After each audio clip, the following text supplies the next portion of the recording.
Las lunas de sangre y la profecía del fin del mundo. El tema de la luna de sangre que mucho atribuyen a un acontecimiento apocalíptico.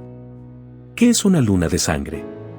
Una luna de sangre, o una luna roja de sangre, es el nombre que se utiliza para describir el tono rojizo que se logra ver en la luna cuando ocurre un eclipse lunar, es decir, cuando la Tierra pasa entre el Sol y la luna, provocando así el efecto en el que la luna parece estar pintada de un tono rojizo. Se denomina tetadral fenómeno cuando se dan 4 lunas de sangre en un periodo de tiempo relativamente corto. Aunque desde el nacimiento de Cristo ha habido más de 50 tétradas, a veces estas tétradas corresponden con las principales fiestas judías, algo que solo ha ocurrido 8 veces en los últimos 2000 años. Desde 1492 solo 3 veces ha sucedido que una tétrada corresponde con los días de fiesta judíos: 1493, 1494, 1949, 1950 y 1967 a 1968. ¿Por qué algunas personas dicen que las lunas de sangre son importantes? Algunos han sugerido que cada vez que estas tétradas han correspondido a los días de fiesta judíos, grandes acontecimientos escatológicos, especialmente con respecto a la nación de Israel, han sucedido. Por ejemplo, la nación de Israel se reconstituyó en 14 de mayo de 1948, justo antes de la tétrada de 1949-1950, y la ciudad de Jerusalén fue reunificada por las fuerzas israelíes en 1967, durante la tétrada de 1967-1968. En base a estos hechos pasados, se especula que esta tétrada actual señalará otro evento importante para Israel y el mundo, tal vez incluso marcará el momento del rapto y el comienzo de la gran tribulación. Los defensores de estas especulaciones dicen que estas lunas son el cumplimiento de las profecías bíblicas en Joel 2:31, Hechos 2:20 y Apocalipsis 6:12. ¿Qué deben pensar los creyentes acerca de la especulación de la luna de sangre?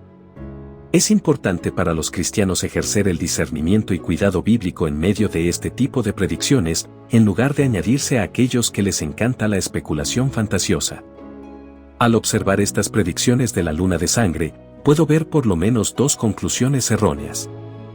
En primer lugar, estas especulaciones están siendo sustentadas por datos astronómicos e incluso astrológicos, y no por datos bíblicos. Cuando Joel 2, Hechos 2 y Apocalipsis 6 hablan de la luna convirtiéndose en sangre, parecen estar describiendo algo mucho más espectacular que un eclipse lunar relativamente común. Lunas de sangre han ocurrido muchas veces a lo largo de la historia. Pero los acontecimientos escatológicos que marcan el día del Señor serán inconfundiblemente únicos. Estos pasajes bíblicos también hablan que el sol se oscurecerá y que otros fenómenos cósmicos acontecerán, como las estrellas que caerán del cielo en Apocalipsis 6:13.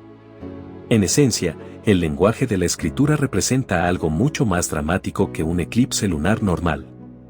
También podemos observar que Apocalipsis 6:12 asocia esta luna de sangre escatológica con el 6º sello del juicio de Dios durante el periodo de la tribulación. Por lo tanto, es un fenómeno que se produce después de que comience la tribulación, no antes. En segundo lugar, según Mateo 24:36, nadie sabe el día ni la hora de la segunda venida. A luz de esto, aquellos que intentan predecir la fecha del fin del mundo deben proceder con extrema cautela, pues el Señor advirtió a los apóstoles en Hechos 1:7, que no era para ellos saber los tiempos o las estaciones que el Padre ha establecido. A lo largo de la historia de la Iglesia ha habido muchos que se han avergonzado a sí mismos y empañado su testimonio cristiano, al tratar de predecir ciertos acontecimientos futuros, especialmente en relación con el regreso de Cristo y el fin de esta era. Los que están promoviendo esta especulación en la luna de sangre harían bien en prestar atención a las palabras de Jesús.